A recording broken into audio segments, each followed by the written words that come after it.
Hi viewers, welcome to Hasvi stitches. இன்னைக்கு நாம இந்த வீடியோவில் ஒரு அழகான பிரின்சஸ் கட் ப்ளவுஸ் தாங்க பார்க்க போகிறோம். ஃபுல் எம்ப்ராய்டரி லுக்கில் இருக்க இந்த மெட்டீரியலில் தான் நாம் அந்த பிரின்சஸ் கட் பண்ண போகிறோம். ஃபுல் ஸ்டிச்சிங் மெத்தடுமே நான் அப்லோட் பண்ணியிருக்கேங்க. வாங்க வீடியோக்குள்ளே போகலாம். இப்போது நான் பேக் பார்ட் வெட்டி வச்சுருக்கேன். அதில் இப்போ நெக் மட்டும் அவுட்லைன் வேரியேஷன் வர மாதிரி ஒரு டிசைன் கேட்டிருக்காங்க. ஸோ அந்த நெக் டிசைனை ஃபர்ஸ்ட்டு வரைஞ்சிக்கலாங்க. அதுக்காக இப்போ நெக்கோட ஹைட்டு மார்க் பண்ணிக்கிறேன். மார்க் பண்ணிவிட்டு அதை அப்படியே ஒரு பாக்ஸ் ஷேப்பில் போட்டுக்கலாம். போட்டதுக்கப்புறமா நம்ம நெக் ஷேப்பை வரைஞ்சிக்கலாம். நான் ஒரு அழகான ஸ்கேலப் டிசைன் தாங்க பிளான் பண்ணியிருக்கேன். பாருங்கள், இந்த டைப்பில் நாம் நெக்கை வரைஞ்சிட்டு அதை நான் கட் பண்ணியிருக்க மாதிரி அந்த நெக்கு ஃபுல்லாகவுமே கட் பண்ணாமல் அந்த ஒரு பீஸ் மட்டும் விட்டுட்டு இந்த மாதிரி நீங்கள் கட் பண்ணி எடுத்துக்கோங்க. எதுக்குன்னு பார்த்தீங்கன்னா, நான் லைனிங்கில் மட்டும்தான் நெக்கை கட் பண்ணியிருக்கேன். இதை வந்து மெயின் கிளாத்தில் வச்சு ஸ்டிச் பண்ணும்போது நெக்கு அகலம் ஆகிறதுக்கு வாய்ப்பு இருக்குது. அந்த மாதிரி ஆயிடுச்சுன்னா ஷோல்டர் லூஸ் வந்துடுங்க. அதுக்காக தான் நாம் இன்னும் நெக்கை வந்துட்டு அகலத்தை மார்க் பண்ணாமல் அந்த சின்ன பீஸோட நிறுத்தியிருக்கோம். இப்போது இதுக்கு நாட் வந்துட்டு இன்விசிபிளாக தெரிகிற மாதிரி நான் ஸ்டிச் பண்ணி காட்ட போகிறேன். அதுக்காக இப்போது நான் ஃபர்ஸ்டே நாட் வந்து 1 மீட்டர் எடுத்து அதை 2ஆக கட் பண்ணி ரெடியாக வச்சுருக்கேங்க. இப்போது இதை வந்து மெயின் கிளாத்தில் மேல் பக்கமாக ப்ளேஸ் பண்ணிக்கலாம். நான் ப்ளேஸ் பண்ணியிருக்க மாதிரி நீங்களும் ப்ளேஸ் பண்ணிவிட்டு நாட்டு வந்துட்டு எந்த இடத்துல வருங்கிறத நம்ம லைனிங்லேயே குறிச்சிடலாம். அதாவது ஷோல்டர்லேருந்து ஒரு 2.5 இன்ச்சுக்கு கீழே நாட் வர மாதிரி நான் ஆல்ரெடி சொல்லியிருக்கேன். நீங்கள் 2 சைடுமே மார்க் பண்ணிவிட்டு அந்த நாட்டை வந்துட்டு 2 கிளாத்துக்கும் இடையில எந்த இடத்துல நம்ம மார்க் பண்ணியிருக்கோமோ அந்த இடத்துல ப்ளேஸ் ஆகிற மாதிரி நீங்கள் ஒரு பின் பண்ணிவிட்டு நீங்கள் அந்த நெக்கை 1/4 இன்ச்சு விட்டு அவுட்டரில் ஸ்டிச் பண்ணிக்கிட்டே வாங்க.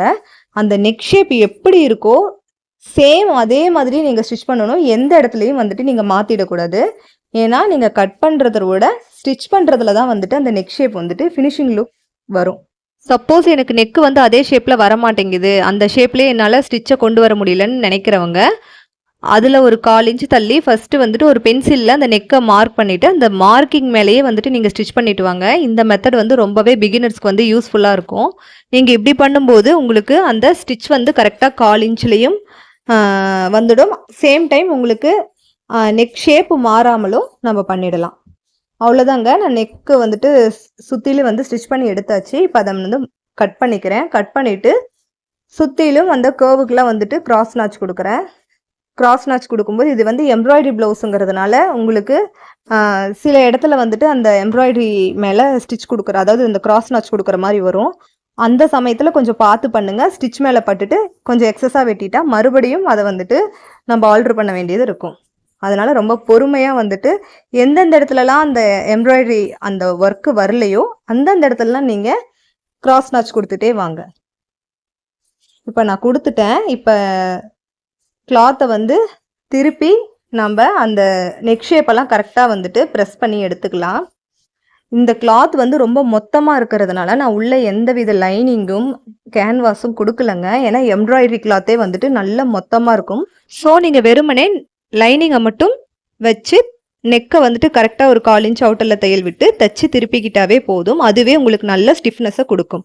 அப்புறம் இன்னொரு விஷயம் சொல்ல மறந்துட்டேங்க. நெக்கை தைச்சி திருப்பும்போது அந்த நாட் வந்து இன்விசிபிளாக வரும்னு சொல்லியிருந்தேன். ஸோ அந்த நாட் மேலே போடுற ஸ்டிச் வந்து நீங்கள் நல்லா ஹெவியாக டபுள் ஸ்டிச் ட்ரிபிள் ஸ்டிச் கொடுத்துக்கோங்க. அந்த மாதிரி கொடுக்கும்போது தான் உங்களுக்கு நாட் இழுத்து கட்டும்போது கட் ஆகாமல் இருக்கும். நான் அதை சொல்ல மறந்துட்டேன். நீங்கள் வந்து அதை ஃபாலோ பண்ணிக்கோங்க. 2 சைட்லேயுமே அந்த ஸ்டிச் வந்து கொஞ்சம் ஹெவியாக கொடுத்துக்கோங்க. இப்போது நெக்கை வந்துட்டு தைச்சி கிராஸ் நாச்லாம் போட்டு திருப்பிட்டேங்க. திருப்பினதுக்கப்புறமா நான் ஒரு நல்லா அந்த நெக் ஷேப்பெல்லாம் ப்ரெஸ் பண்ணி எடுத்து விட்டுட்டு ஒரு 1/4 இன்ச் தள்ளி நெக் ஷேப்பை டாப் ஸ்டிச் போட்டு ஃபினிஷ் பண்ணிக்கிறேன். அதுக்கப்புறமா சுற்றியில் இருக்க அவுட்டர் தையல் வந்துட்டு போட்டுக்கலாம். போட்டுட்டு எக்ஸஸ் எல்லாம் கட் பண்ணி எடுத்துக்கலாம். சேம் டைம் நீங்கள் கீழே பாட்டம் வந்து ஒரு 1/2 இன்ச்சில் ஃபினிஷ் பண்ணுறேன். அதுக்கப்புறம் இன்னும் 1 இன்ச்சுக்கு இன்னொரு ஃபோல்டிங் கொடுத்து பாட்டமை ஃபுல் ஃபினிஷிங் கொடுத்து நீட் பண்ணிக்கலாம். எப்போவுமே நம்ம நார்மல் ப்ளவுஸில் பாட்டம் ஃபினிஷிங் முடித்ததுக்கப்புறம் தாங்க சுற்றிலும் அவுட்டர் தையல் விட்டு நம்ம அதுக்கப்புறமா தான் நெக்கை ரெடி பண்ணுவோம். ஆனால் டிசைன் ப்ளவுஸை பொறுத்த வரைக்கும் ஃபர்ஸ்ட்டு வந்து நெக்கை முடிச்சிட்டதுக்கப்புறம் தான் அவுட்டர் தையல் போட்டுட்டு லாஸ்ட்டாக தான் வந்துட்டு பாட்டம் ஃபினிஷிங் பண்ணுறோம். இதுதான் வந்துட்டு நார்மல் ப்ளவுஸுக்கும் டிசைன் ப்ளவுஸுக்கும் உள்ள வேரியேஷன். பாருங்கள், இப்போ எக்ஸஸ் எல்லாம் கட் பண்ணிட்டேன். கட் பண்ணதுக்கப்புறமா நம்ம கீழே பாட்டம் வந்துட்டு ஒரு 1 இன்ச்சுக்கு மடித்து நம்ம ஸ்டிச் போட்டுக்கலாம்.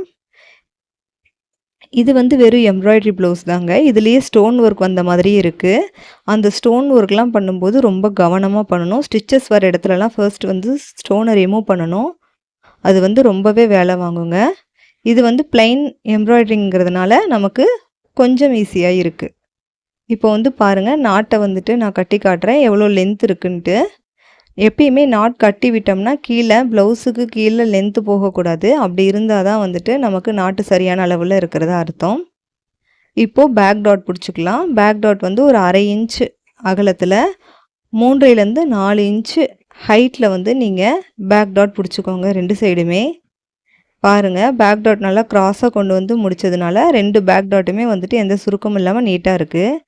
இப்போது நாட்டுக்கு கீழே வந்துட்டு நம்ம அந்த டெசல்ஸ் வந்து ரெடி பண்ணணும். அதுக்காக இப்போது நான் எம்ப்ராய்டரி கிளாத் வந்துட்டு மீதி இருக்க அந்த பார்ட்டை வந்து எடுத்துக்கிறேன். எடுத்துட்டு அந்த கோன் ஷேப்பை கட் பண்ணி நாம் கீழே வைக்க போகிறோம். ஸோ நம்ம அந்த கோன் ஷேப்பை வந்துட்டு 2ஆக மடித்து மறுபடியும் அதை இன்னொரு மடிப்பு மடித்து ஆங்கிள் ஷேப்பில் நம்ம பாருங்கள், நான் கட் பண்ணுற மாதிரி கட் பண்ணி எடுத்ததுக்கப்புறமா அதை வந்துட்டு 2ஆக ஃபோல்டு பண்ணி அதுக்குள்ளே அந்த நாட்டை விட்டு அதுக்கு மேலே ஸ்டிச் போட்டு நம்ம திருப்பிக்கணும். இந்த மாதிரி திருப்பும்போது உங்களுக்கு நல்லா கோன் வந்துட்டு நீட்டாக வரும். அதுக்காக கொஞ்சம் கிளாத்துமே நல்ல அகலமாக எடுத்துக்கணும். அந்த மாதிரி இருக்கும்போது தான் வந்துட்டு கோன் நல்லா பந்து மாதிரி உருண்டையாக வரும். நீங்கள் கொஞ்சமாக கிளாத் எடுத்து தைச்சி திருப்பும்போது கோன் வந்து ரொம்ப கம்மியாயிடும். அது பார்க்க அந்த அளவுக்கு லுக்கில் இருக்காது. அவ்வளோதான் வியூவர்ஸ், இப்போ கோன் ரெடி. இதே நம்ம 2-3 கோன் வேணும்னாலும் மேலே ஸ்டிச் பண்ணதுக்கப்புறமா அதை திருப்பி விட்டுட்டு அதுக்கு மேலே 1.5 இன்ச்சுக்கு மேலே நீங்கள் அடுத்தடுத்த கோன் வச்சிங்கன்னா உங்களுக்கு பார்க்க ரொம்ப டெசல் வந்து நீட்டாக தெரியும். இப்போ 2 கோனுமே ரெடி பண்ணிட்டோம். இப்போது நாட்டை கட்டி உங்களுக்கு நாட்டோட லென்த் எவ்வளோ இருக்குங்கிறத நான் காட்டுறேன் பாருங்கள். சேம் டைம் கோனும் வந்துட்டு உங்களுக்கு ரொம்ப நீட்டாக வந்திருக்கும். நான் சொன்ன மெத்தடில் இந்த கோனை ரெடி பண்ணும்போது உங்களுக்கு கோனோட அளவு வந்துட்டு இதில் கரெக்டாக இருக்கும். இதை விட சின்னதாக கொடுத்தா இன்னும் 2 கோன் சேர்த்து வைக்கிறத மாதிரி இருக்கும். இப்போ நான் ஒரே கோனே கொஞ்சம் பெருசாக கொடுத்துருக்கேன். பாருங்கள் அது எந்த அளவுக்கு அழகாக இருக்குங்கிறத. இதோட பேக் பார்ட் முடிஞ்சிருச்சுங்க. இப்போ நம்ம ஃப்ரண்ட் பார்ட் பார்க்கலாம். ஃப்ரண்ட் பார்ட் வந்துட்டு ஃபுல் பிரின்சஸில் ரெடி பண்ணுறோம். ஆல்ரெடி நான் கட் பண்ணி வச்சுருக்கேன். இப்போ இந்த ப்ளவுஸில் ஒரு மெத்தட் யூஸ் பண்ண போகிறேன். என்னென்னு பார்த்தீங்கன்னா, ஃப்ரண்ட் பார்ட்டோட பிரின்சஸ் ஜாயிண்ட்டை வந்துட்டு நம்ம பொட்டிக் ஸ்டைலில் ஃபினிஷ் பண்ண போகிறோம். எப்படின்னு பார்த்தீங்கன்னா, லைனிங்கை மட்டும் நான் கட் பண்ண பார்ட்டெல்லாம் எடுத்து வச்சுருக்கேன். இப்போது லைனிங்கில் மட்டும் பிரின்சஸோட ஜாயிண்ட்டை வந்துட்டு நான் ஜாயின் பண்ணிக்க போகிறேன் தனியாக. அதே மாதிரி மெயின் கிளாத்லேயும் நான் பிரின்சஸோட ஜாயிண்ட்டை தனியாக பண்ணிக்க போகிறேன். ஃபர்ஸ்ட் வந்துட்டு லைனிங்கை வந்துட்டு மெயின் கிளாத்தில் அலைன்ஸ் பண்ணி கரெக்டாக அதில் எந்த ஒரு எக்ஸஸும் இல்லாமல் நீட்டாக கட் பண்ணி எடுத்துக்கலாம். ஏன்னா இதை தனியாக அதை தனியாக ஜாயின் பண்ணி நம்ம ஸ்டிச் பண்ண போகிறோம். அதனால் 2மே ஒரே அளவு இருக்கணும். அப்போ தான் வந்துட்டு அந்த அளவு கரெக்டாக வரும். பாருங்கள், கீழே பாட்டம் ஃபினிஷிங்க்கு மட்டும் ஒரு 1 இன்ச் விட்டுட்டு மற்ற எல்லா இடமுமே வந்துட்டு லைனிங்கில் எந்த அளவுக்கு இருக்கோ அதே அளவுக்கு அக்யூரேட்டாக கட் பண்ணி எடுத்துக்கிட்டேன்.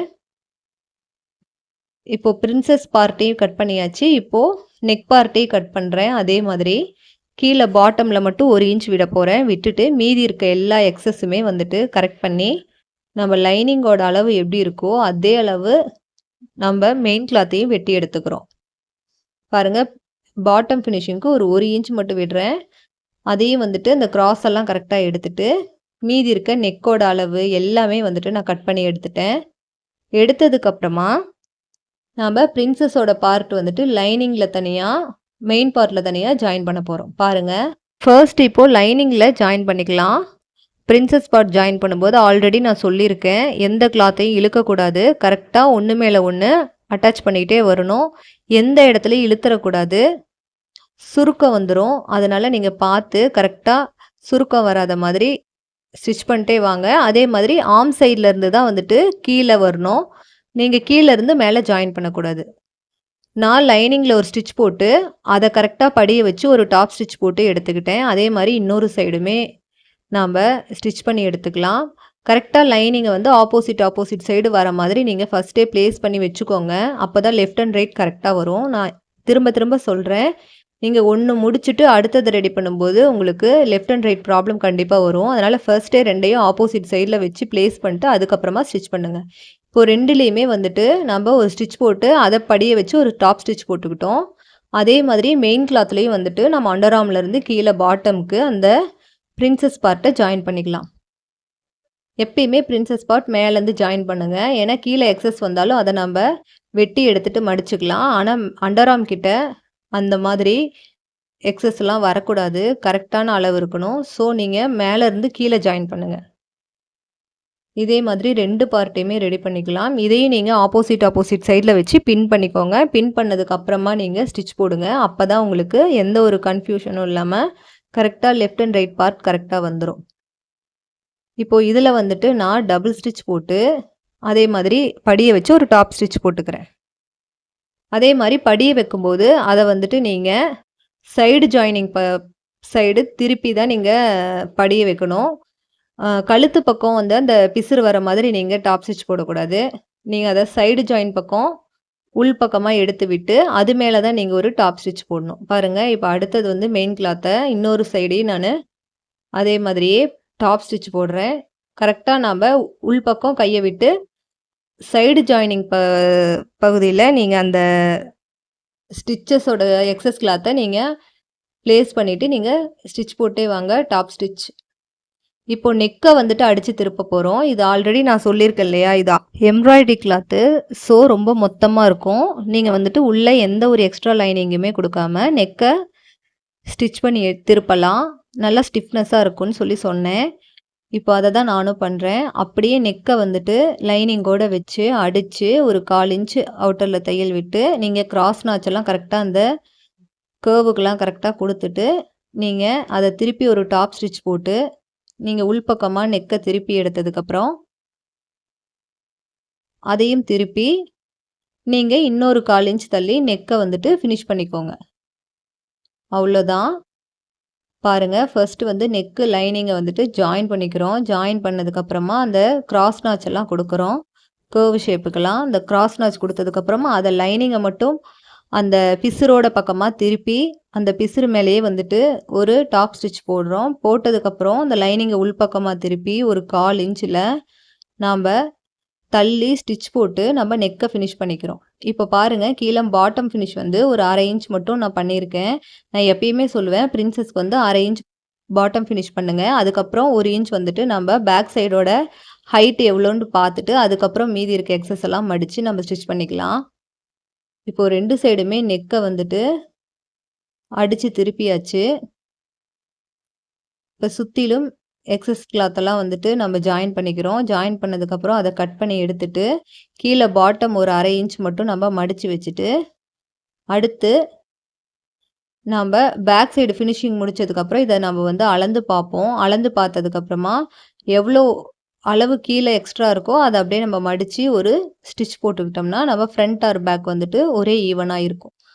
அவ்வளோதாங்க. இப்ப பிரின்சஸ்ல ஃப்ரண்ட் அண்ட் பேக் 2மே ரெடி பண்ணிட்டோம். அடுத்து வந்து ஸ்லீவ் தான். அத வந்து நம்ம நெக்ஸ்ட் வீடியோல பார்க்கலாம். இப்போ ஃப்ரண்ட் அண்ட் பேக் மட்டும் நம்ம ரெடி பண்ணியிருக்கோம். இத ஷோல்டர் ஜாயின் பண்ணி முடிச்சதோட நமக்கு இந்த வீடியோ முடியுது. இதுக்கு மேல வர எல்லா ப்ராசஸுமே வந்துட்டு அடுத்த பார்ட்ல நான் குடுக்குறேன்.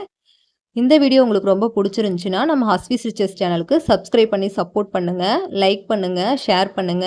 இதே மாரி பிரின்சஸ் ப்ளவுஸ நீங்களும் இந்த மெத்தட்ல உங்க வீட்ல ட்ரை பண்ணி பாருங்க. இதுல ஏதாவது டவுட் இருந்தா நீங்க கமெண்ட் செக்ஷன்ல கமெண்ட் பண்ணுங்க. நான் ரிப்ளை பண்றேன். உங்களுக்கும் இதே மாரி ப்ளவுஸ் எல்லாம் ஸ்டிச் பண்ணணும்னு தோணுச்சுன்னா, ஸ்க்ரீன்ல தெரியிற வாட்ஸ்அப் நம்பருக்கு வாட்ஸ்அப் பண்ணி உங்க ஆர்டர பிளேஸ் பண்ணிக்கோங்க. கொரியர் மூலியமா நம்ம எந்த இடத்துல இருந்தாலும் ரீச் அவுட் பண்ணிக்கலாம். இப்போ பேக் பார்ட்டோட ஃப்ரண்ட் பார்ட்ட வச்சு ஷோல்டர் ஜாயின் பண்ணியாச்சு. பண்ணதுக்கப்புறமா அத ஒரு ஓவர்லாக் போட்டு எடுத்துட்டோம். அதே மாதிரி நீங்க ஃப்ரண்ட் அண்ட் பேக் வந்து ஜாயின் பண்ணும்போது லெஃப்ட் அண்ட் ரைட் கரெக்ட்டா பிளேஸ் பண்ணி, நீங்க அதுக்கப்புறம் ஒரு தடவ செக் பண்ணிட்டு ஜாயின் பண்ணுங்க. இப்போ நம்ம பேக் பார்ட் ஆல்ரெடி பாட்டம் மடிச்சிருந்தோம் இல்லையா? அந்த அளவோட ஃப்ரண்ட் பார்ட்ட வச்சு எந்த அளவுக்கு எக்ஸஸா இருக்கோ அத ஒரு நாட்ச் போட்டு அடையாளப்படுத்திக்கோங்க. பாருங்க, நான் ஃப்ரண்ட் ஆர் பேக்க வந்துட்டு கரெக்ட்டா பிளேஸ் பண்ணி அந்த மார்க்கிங்க நான் எடுத்துக்கிறேன். இப்போ இந்த அளவுக்கு வந்து பாட்டம் நமக்கு எக்ஸஸா இருக்கு. அத வந்து நம்ம மடிச்சு கரெக்ட்டா ஸ்டிச் போட்டுக்கலாம். இவ்ளோதாங்க. இப்படி தான் வந்து நம்ம ஃப்ரண்ட் பார்ட்ட வந்துட்டு கீழ பாட்டம் ஃபினிஷ் பண்ணணும். நாம் பாட்டுக்கும் 1 இன்ச் 1.5 இன்ச்சுன்னு பண்ணோம்னா நமக்கு பேக்கில் ஜாயின் பண்ணும்போது சைடு ஜாயினிங்கில் உங்களுக்கு ஃப்ரண்ட் ஆர் பேக் வந்து வேரியேஷன் வந்துடும். அதனால் நீங்கள் ஃபர்ஸ்ட்டே வந்துட்டு ஒரு தடவை செக் பண்ணிவிட்டு அதுக்கப்புறமா எவ்வளோ எக்ஸஸ் கிளாத் இருக்கோ அதை வந்து நம்ம பாட்டம் ஃபினிஷிங்க்கு எடுத்துக்கலாம். ஓகே வீவர்ஸ், இதோட நமக்கு இந்த பார்ட் முடியுது. இது வரைக்கும் உங்களோட கோல்டன் டைமிங்கை எனக்காக ஸ்பெண்ட் பண்ணதுக்கு ரொம்ப ரொம்ப தேங்க்ஸ். நெக்ஸ்ட் வீடியோவில் மீட் பண்ணலாம். பாய்.